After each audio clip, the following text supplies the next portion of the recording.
Good morning. Look at this. Welcome back to the channel, etc. Look at this.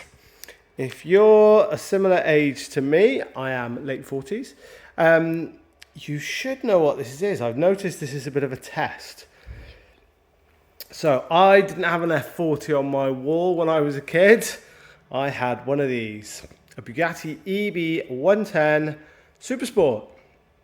I think it had a higher top speed than the F40, hence why. Yeah, if you don't know what this is, these are incredible. Mid-90s, 3.5 litre V12 with 4 turbos. I've detailed this car before, and it is off to the London Concours again very shortly. In for just a few tickle-ups, really. We've given the paint machine polish, just squeezing every last drop of gloss out of that. It's been serviced, and whoever serviced it left all of these blue silicone pipes dirty and oily. So cleaned all those back up. General go through the engine bay. It's just about ready to be collected. I've got a couple of little things left to do. But what a thing. Difficult to gauge value on. A customer sold one of these not very long ago for 2.1 million. So yeah, I mean it's a 7-figure car, not a 6-figure car, should we say. What do you think about these? Are they the sort of thing that only really now is becoming acknowledged? Are you aware of them? Do you think they're rubbish? Yeah, I'm really pleased they're starting to get the recognition that they deserve. Yeah, we've got the extra wooden stay on there because it has been somewhere. It's not straightforward detailing these sort of things. You know, Veyron, for example, you can get all the bits for. They're not too bad. Anything modern, you know, it's not too bad. But when you get to this age, you know, this has got this crazy engine cover, which is actually very flexible, and it's all glass. And it has, as you can see, started to crack. It's been to a specialist, and they lifted it up from one corner, the whole back end twisted, and the glass cracked. So we take extra precautions now with an extra bit of wood. That's the owner's bit of wood. So yeah, we just shows you with these things that the guys are pretty down to earth. Look at this interior. Manual. I think these are the little spec sheets over there, but it's got the chassis number on, so I don't really want to show you it too much. It does get shown quite regularly. If you go to Prescott, you'll have seen this car going up the hill. Yada yada yada. 610 horsepower, 212 miles an hour apparently.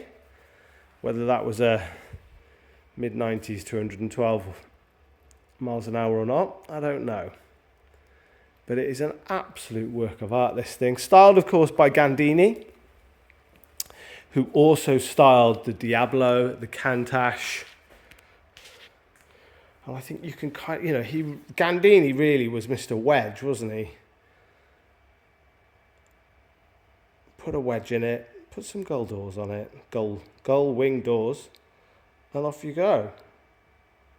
There was a non-SuperSport EB, wasn't there? And I think this was the last car before they went bankrupt again. But this is extra special because this is car number 1.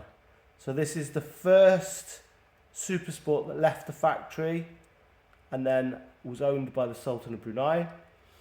So it is SuperSport chassis number 1. So it is a very special car.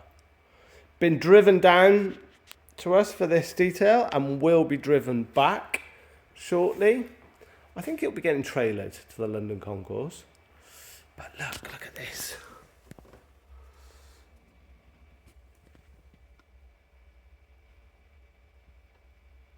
.400 kilometers an hour speedo. Starts on the button. Absolutely incredible vehicle. What do we think about that?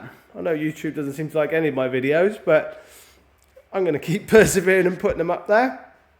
More just so you guys, we're not getting mega views, but I know there are some guys out there who are pretty geeky on this stuff and who sort of support me. So thank you to you guys. But yeah, do give it a share it around a bit, give us some likes and some comments. See if we can try and get a bit of traction. If I can't get traction with a £2 million supercar, which they only made 30 of, then it's all over really, isn't it? But there we go.